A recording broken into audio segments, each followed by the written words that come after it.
بسم اللہ الرحمن الرحیم۔ اجازت ہے بسم اللہ۔ خدا وہ خالق کائنات ہے، وہ خالق لم یزل ہے، جس کی کائنات کو بنانے کی غرض جو ہے وہ یہ ہے کہ انسانیت ہدایت یافتہ ہو جائے۔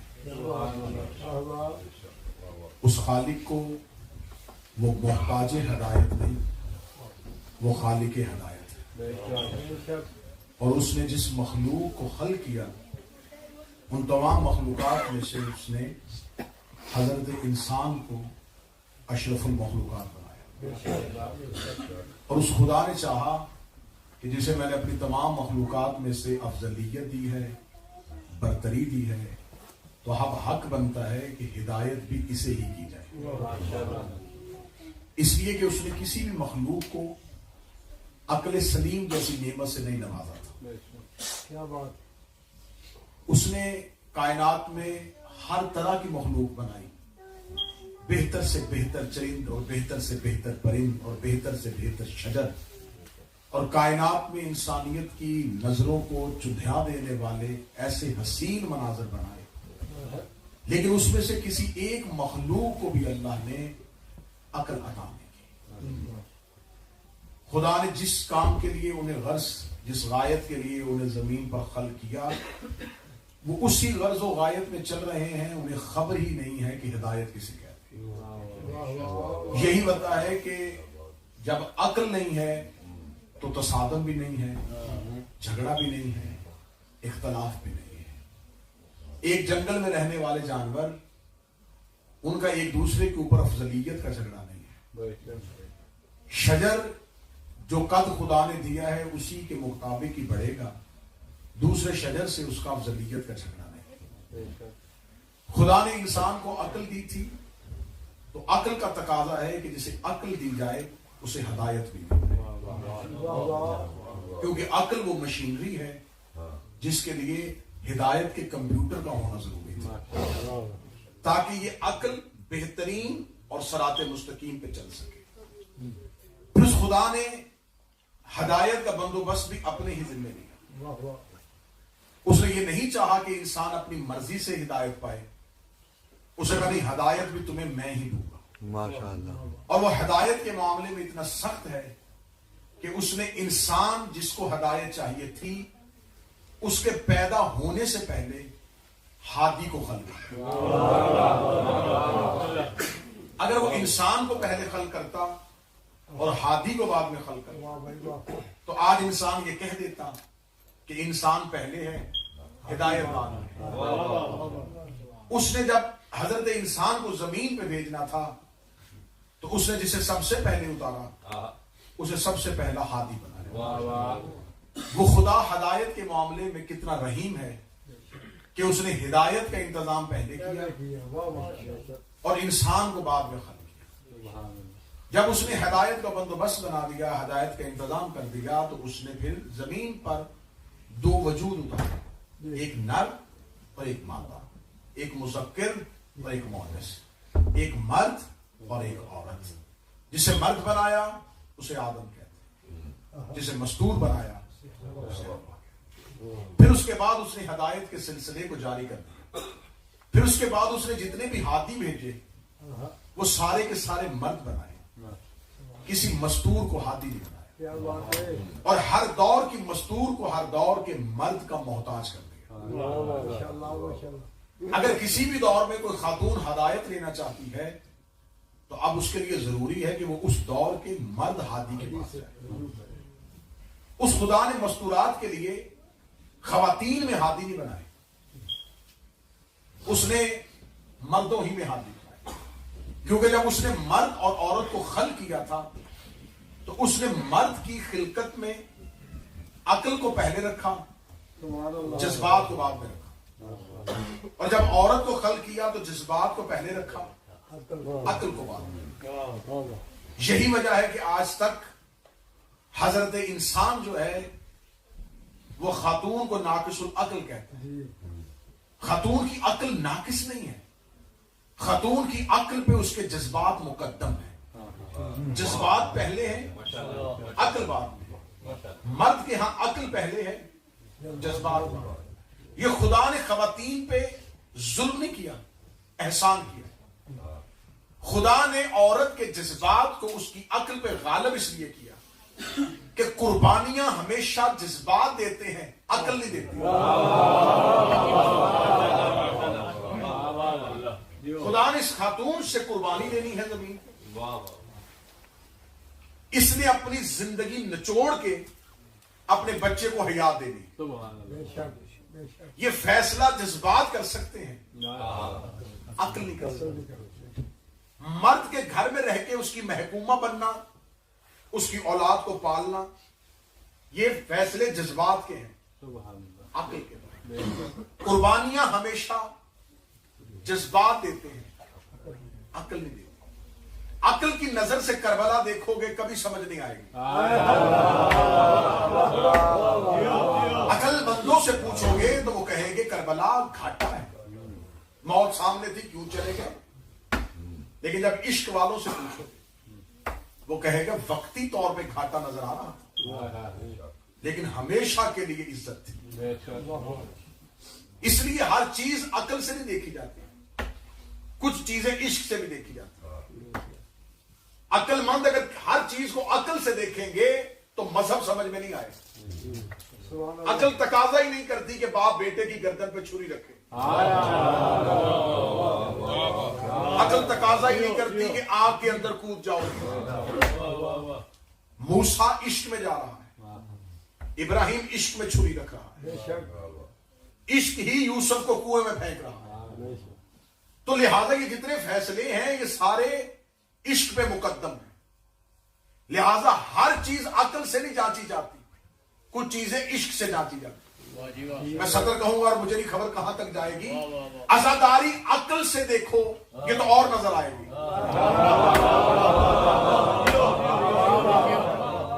عشق سے دیکھو گے تو اور۔ اس لیے بہت سے ایسے عقل مند ہیں جنہیں ماتم سمجھ میں نہیں آتا۔ یہ عشق کے فلسفے ہیں، ہر چیز عقل پہ مقدم ہے۔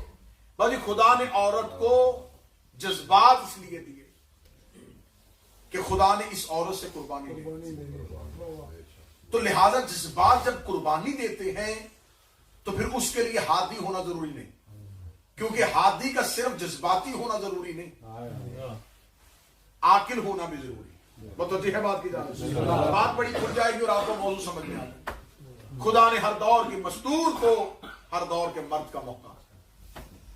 حضرت آدم اس دور کی جتنی مستورات ہیں آدم کو نبی مان، ابراہیم کے دور کی ابراہیم کو نبی مان۔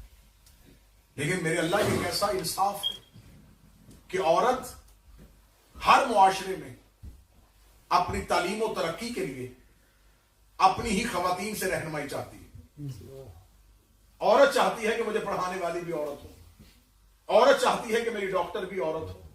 تو جب عورت ہر ایک معاشرے کے طبقے میں خواتین ہی کی نمائندگی چاہتی ہے تو پھر میرے اللہ تو نے ہادی عورت کیوں نہیں بنایا؟ خدا نے ہر دور میں اگر کسی مرد کو نبی بنایا تھا تو اس دور میں ایک عورت کا کردار اتنا بلند کیا کہ وہ نبی کے ہوتے ہوئے اس دور کی عورتوں کے لیے اسوہ حسنہ تھا۔ بے شک وہ نبی نہیں تھی لیکن اس کا کردار اتنا بلند تھا کہ اس دور کی خواتین اس عورت کی تعلیم پاتی۔ اگر حضرت آدم نبی ہے تو سیرت حوا کی چلے گی، بات ابراہیم کی ہوگی تو تذکرہ حاجرہ کا بھی ہوگا۔ حضرت حاجرہ کی دور میں تو عزت اتنی بلند ہو گئی تھی عورت کی کہ اللہ نے آج تک قیامت تک کے لیے مردوں کو عورت کی سنت پہ حج کرنے کو کہا۔ یہ کعبے کے چکر، یہ صفا و مروہ پہ دوڑنا، یہ حضرت حاجرہ کی سنت۔ خدا نے ابراہیم کے دور میں عورت کو بلند کر دیا، اتنا بلند کر دیا، اتنا بلند کر دیا کہ اس کے اسوہ کا نام حج بنا دیا۔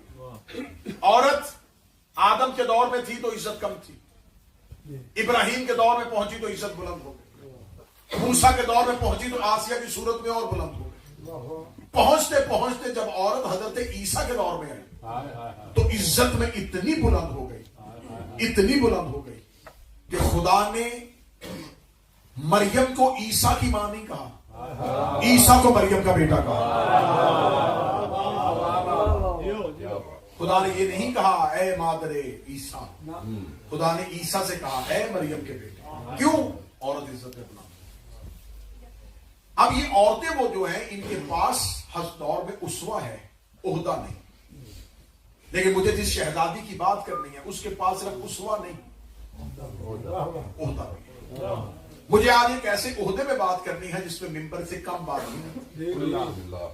میں نے اس سے پہلے جو انشاء بہت سی مجالس میں جناب سیدہ کے بہت سے عہدے پڑھے، جناب سیدہ کا بطول ہونا، جناب سیدہ کا محدثہ ہونا، جناب سیدہ کا عالمہ غیر معلمہ ہونا۔ آج کی مجلس میں آپ کے سامنے ثابت کروں گا کہ زمین پر رسول کے دور میں جناب سیدہ کے پاس وہ اللہ کا دیا ہوا کون سا عہدہ تھا، وہ کون سے منصب میں بیٹھی تھی؟ حسین کی ماں۔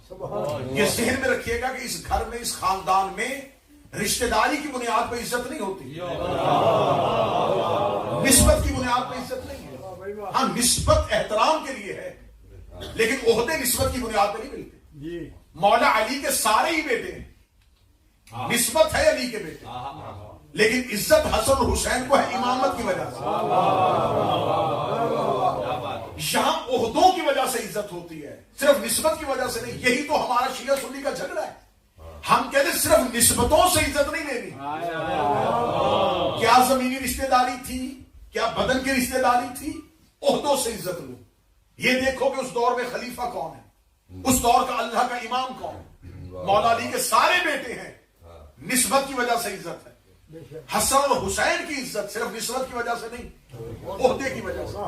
جناب سیدہ کی نسبت ہے نبی کی بیٹی، نسبت ہے علی کی زوجہ، نسبت ہے حسنین کی ماں، لیکن ایک عہدہ ہے زمین پر جس کی وجہ سے وہ اتنے معصوموں کے گھر میں رہ کے بھی مرکز ہے،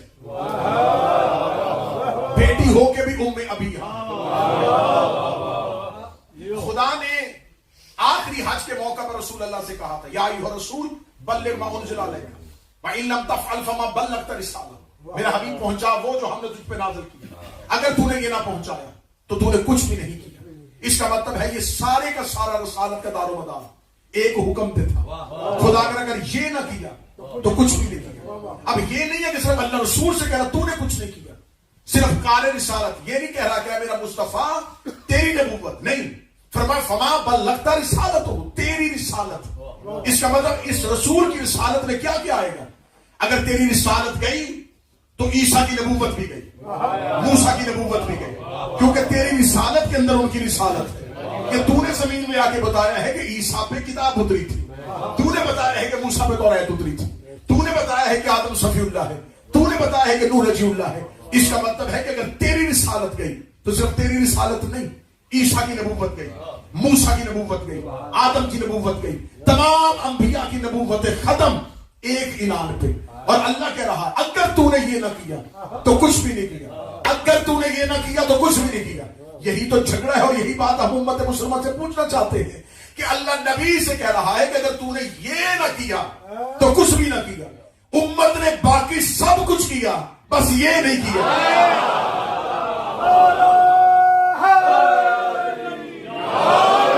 خدا کہہ رہا ہے، اللہ کہہ رہا ہے کہ اگر تو نے یہ نہ کیا تو کچھ بھی نہ کیا۔ امت نے باقی سب کچھ کیا ہے،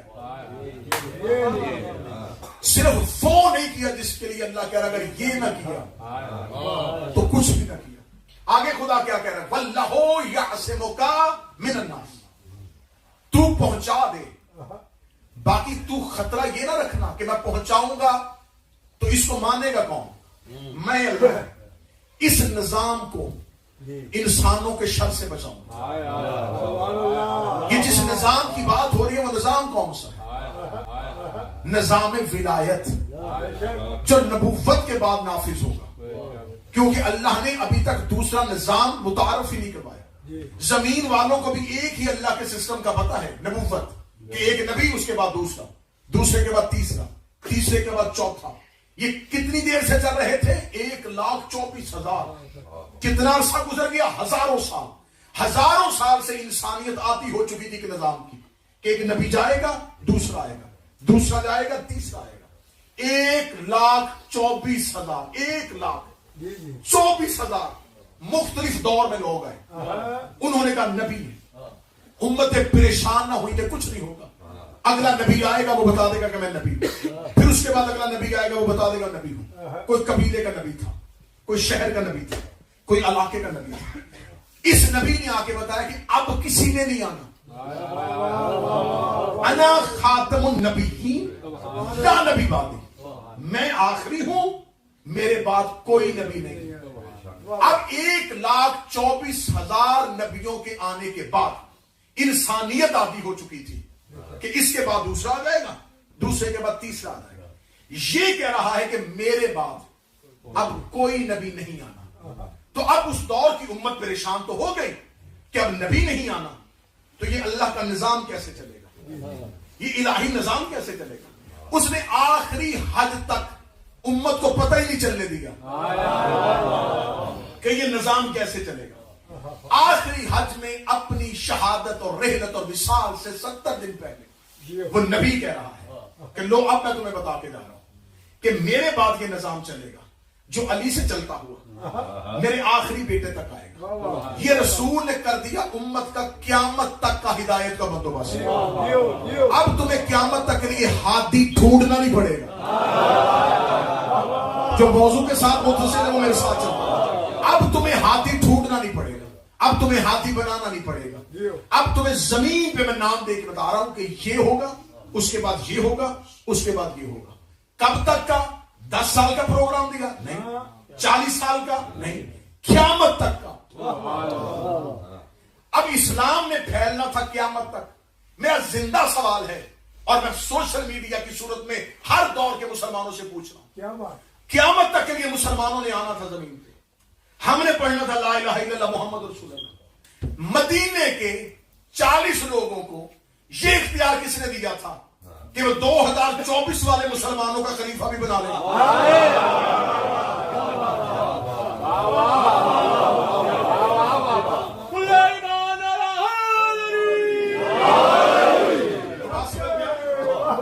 ہم 2024 سے مسلمان ہیں، پڑھا لکھا معاشرہ ہے۔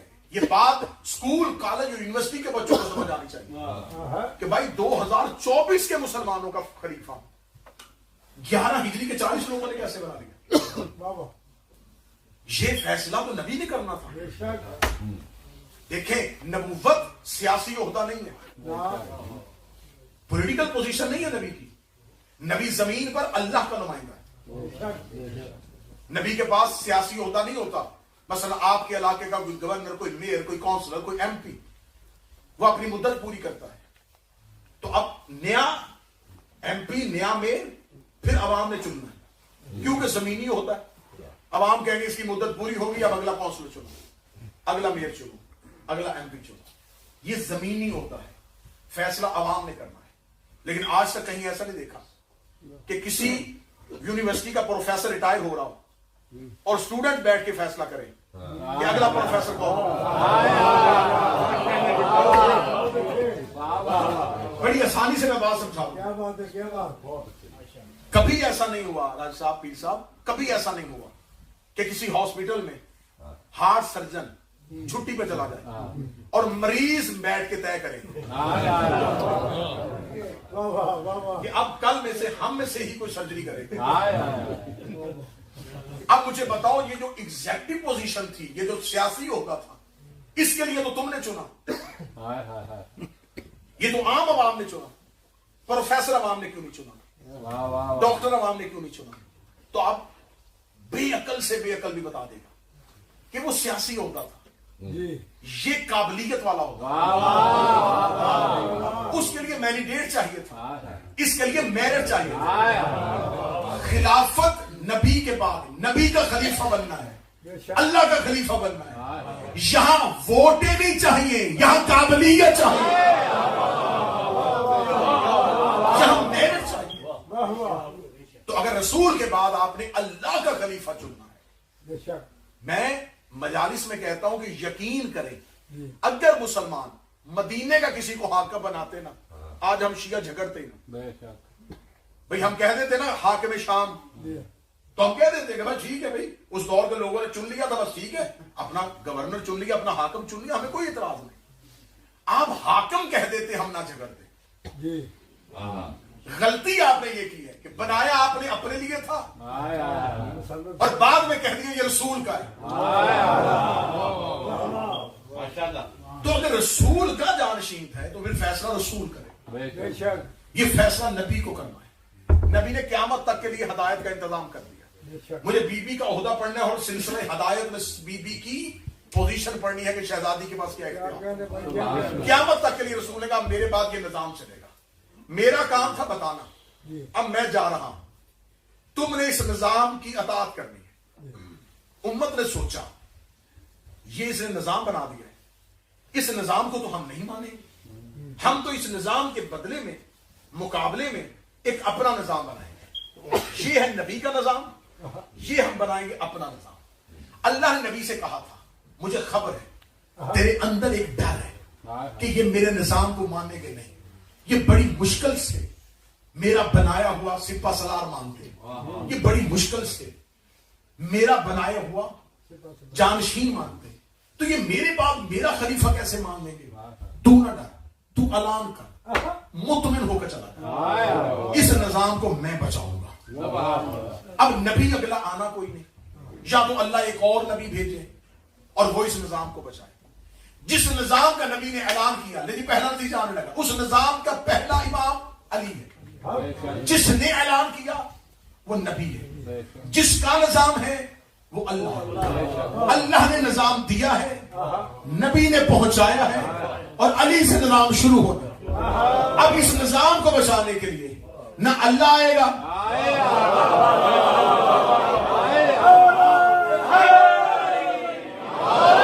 اگر کوئی محنت پہ بول سکتا ہے تو بولیے، اس نظام کو بچانے کے لیے نہ اللہ آئے گا، نبی جا رہا ہے سنا کے، اور علی سامنے نہیں آ سکتا کیونکہ علی اس نظام کا حصہ ہے. اگر علی ہی اس نظام کو بچائے تو پھر علی کا نظام کیا. اب اللہ کو یہاں پر ایک عہدہ چاہیے جو نبی اور امام کے درمیان ہو، جو نہ نبی ہو نہ امام ہو. اب ایک ایسا عہدہ چاہیے جو اللہ کے نظام کو جو نبی نے پہنچایا ہے اور جس نظام کا پہلا سلوات سارے حضرات مل کے بلانا. اب خدا کو نبوت اور امامت کے درمیان ایک عہدہ چاہیے جو نہ نبی ہو نہ امام. خدا نے کہا تھا واللہ یعصمک من الناس، اس نظام کو میں بچاؤں گا.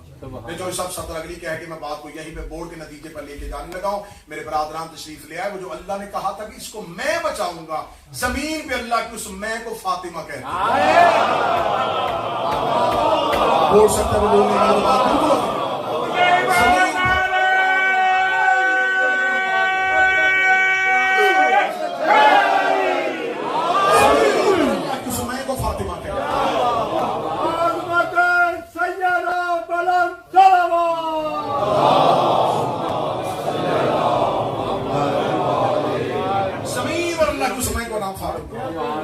جب خدا نے کہا میں بچاؤں گا تو خدا تو بدل میں آ رہی ہے جس نے اس نظام کو بچایا.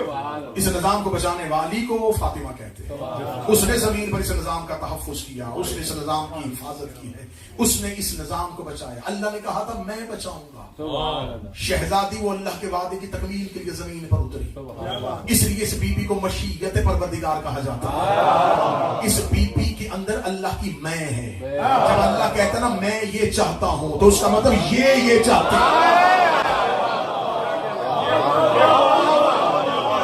اس کے لیے میں بہت بہترین دلیل دینے لگا ہوں، بہت بہترین دلیل دینے لگا ہوں. مستدرک حاکم نیشہ پوری سے لے کے ابن حجر اسقلانی تک اہل سنت محدثین علیحدہ، اہل تشیع محدثین علیحدہ، سب نے نبی کی اس حدیث کو لکھا کہ نبی نے فرمایا الفاطمہ تو بضعۃ منی فمن اغضبها اغضبنی، فاطمہ میرا جز ہے، جس نے اسے ناراض کیا اس نے اللہ کو ناراض کیا، جس نے اسے راضی کیا اس نے اللہ کو راضی کیا. یہ اہل سنت کے ہاں بھی ہے، اہل تشیع کے ہاں بھی ہے. رسول نے یہ نہیں کہا جس نے اللہ کو راضی کیا اس نے زہرا کو راضی کیا، جس نے اللہ کو ناراض کیا اس نے زہرا کو کو ناراض کیا؟ رسول نے کہا جس نے زہرا کو راضی کیا اس نے اللہ کو راضی کیا. اس کا مطلب رضائے پروردگار کا ایک معیار ہے, اس معیار کا نام فاطمہ ہے. اللہ ڈائریکٹ راضی نہیں ہوتا, اللہ راضی ہوتا ہے فاطمہ کے ذریعے سے. اس کی ایک ہلکی سی جھلک میں بتا دیتا ہوں. شب عاشور حر نے اپنی کوہنی اور اپنے گھٹنے باندھ کے کربلا کی ریت پہ اپنے گھٹنے رکھ کے کہا تھا, اے حسین, اے فرزند فاطمہ, میں آپ سے معافی مانگنے آیا ہوں. اور حسین نے رسیاں کھول کے کہا تھا, جا حر, اللہ نے تجھے معاف کر دیا, اللہ نے تجھے معاف.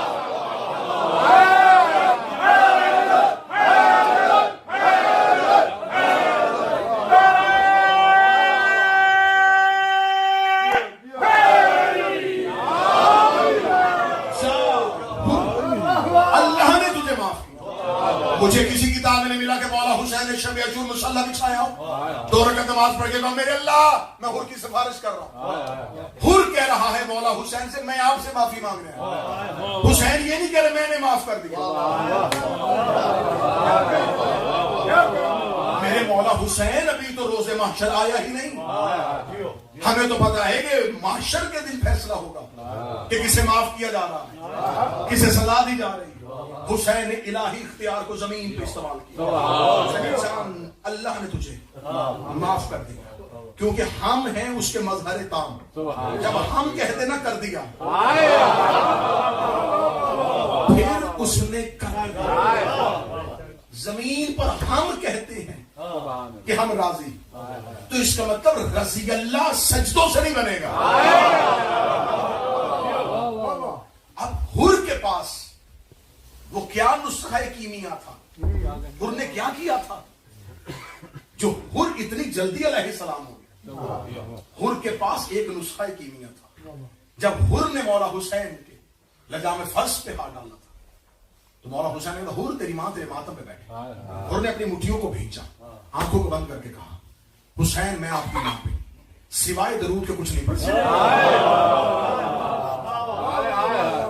حر نے احترام میں سیدہ کیا تھا اور حسین نے کہا اللہ نے تجھے معاف کر دیا.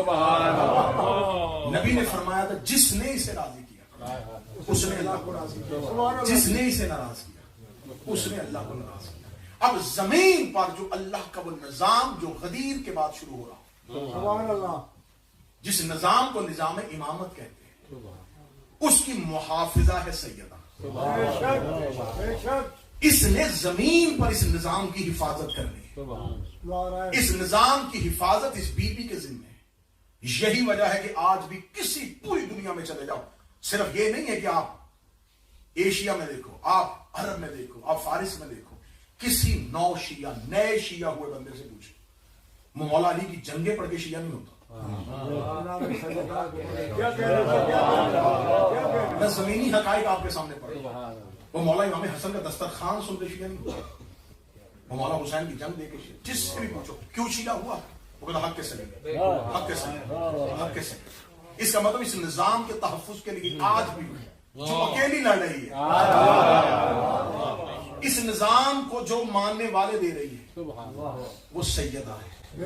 پھر میرا حق بنتا ہے میں یہ جملہ یہاں کہہ دوں, 11 آئمہ کی محنت ایک طرف,